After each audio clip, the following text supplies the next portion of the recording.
Electric charges and fields chapter first class 12 physics की exercise का question number 1.4 का part A है। Explain the meaning of the statement electric charge of a body is quantized. Quantize word आया है quantum से, और एक quantum charge का मतलब हुआ एक इलेक्ट्रॉन पे चार्ज, जिसको साइंटिस्ट ने बताया है 1.6 इंटू 10⁻⁻19 कूलम। जब हम किसी बॉडी को चार्ज करते हैं तो हम इलेक्ट्रॉन को ट्रांसफर करते हैं। लिस्ट से मैंने एक इलेक्ट्रॉन ट्रांसफर किया तो 1 क्वांटम चार्ज मैंने ट्रांसफर किया, जिसकी वैल्यू 1.6 इंटू 10⁻⁻19 कूलम। अगर मैं 2 इलेक्ट्रॉन ट्रांसफर करूंगा किसी बॉडी में तो एक क्वांटम चार्ज का 2 गुना मैं ट्रांसफर करूंगा। अगर मैं 3 इलेक्ट्रॉन ट्रांसफर करूंगा तो 1 क्वांटम चार्ज जिसकी वैल्यू 1.6 इंटू 10⁻⁻19 कूलम है, उसका 3 गुना ट्रांसफर करूंगा। 2.5 गुना पॉसिबल नहीं है, 1.5 गुना पॉसिबल नहीं है।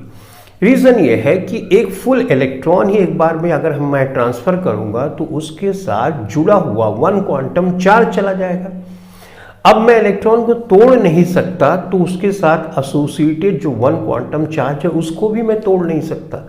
तो कभी चार्ज फ्रैक्शन में नहीं होगा, वो हमेशा इंटीग्रल मल्टीपल होगा जितना चार्ज एक इलेक्ट्रॉन पे होता है, जो कि 1.6 इंटू 10⁻⁻19 कूलम होता है। तो वही बात यहां पर बोली गई कि electric charge of a body is quantize, यानी जब हम चार्ज ट्रांसफर करेंगे तो एक इलेक्ट्रॉन पे जो चार्ज होगा उसका इंटीग्रल मल्टीपल ही चार्ज का हम ट्रांसफर कर सकते हैं। तो अब इसको हम लिख लेते हैं।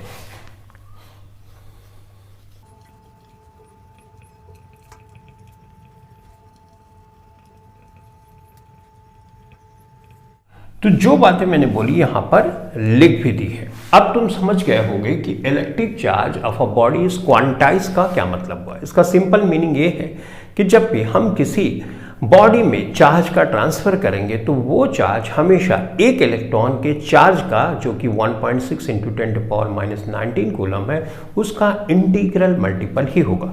और इंटीग्रल मल्टीपल इसलिए होता है क्योंकि हम एक इलेक्ट्रॉन को तोड़ नहीं सकते।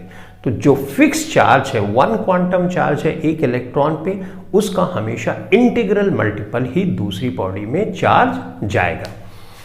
इसका बी पार्ट है, why can one ignore quantisation of electric charge when dealing with the macroscopic और लार्ज स्केल चार्जेस। जब बड़े स्केल के चार्जेस को हम डील करते हैं तो क्वांटाइजेशन ऑफ चार्ज को हम इग्नोर क्यों कर देते हैं। अभी तक तुमने देखा कि हमने बात की थी एक इलेक्ट्रॉन ट्रांसफर कर रहे हैं, 2 इलेक्ट्रॉन, 3, यानी इलेक्ट्रॉन को हम काउंट कर पा रहे हैं, इलेक्ट्रॉन को हम डिस्क्रीट यूनिट की तरह ट्रीट कर रहे हैं।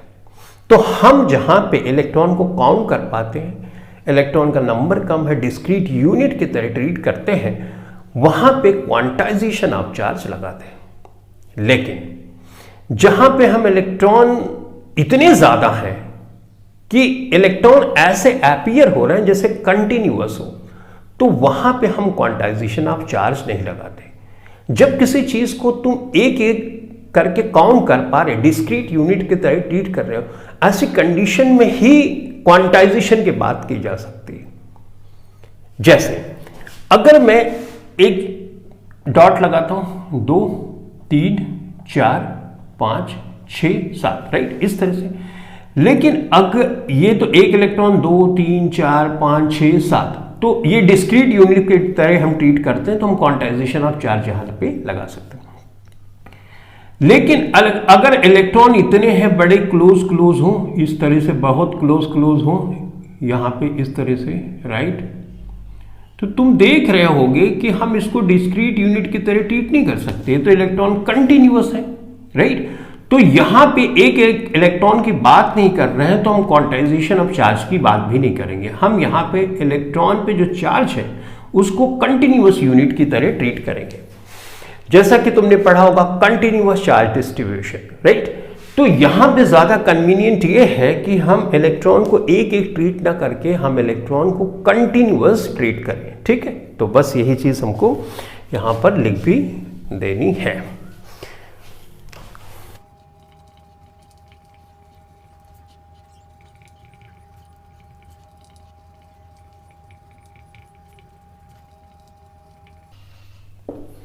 तो जो बातें मैंने बोली यहाँ पर लिख भी दी है। यहाँ पे मैंने लिखा we ignore quantisation of charge at macroscopic level because grainy nature, यानी एक एक को हम काउंट नहीं कर पा रहे। Graining nature of charge is lost at this level and charge appears to be continuous. Charge ऐसा प्रतीत होता है कि वो कंटिन्यूअस है, एक एक को काउंट नहीं कर पा रहे, इसलिए क्वांटाइजेशन ऑफ चार्ज को हम मैक्रोस्कोपिक लेवल पे इग्नोर कर देते हैं। तो इस क्वेश्चन के लिए इतना।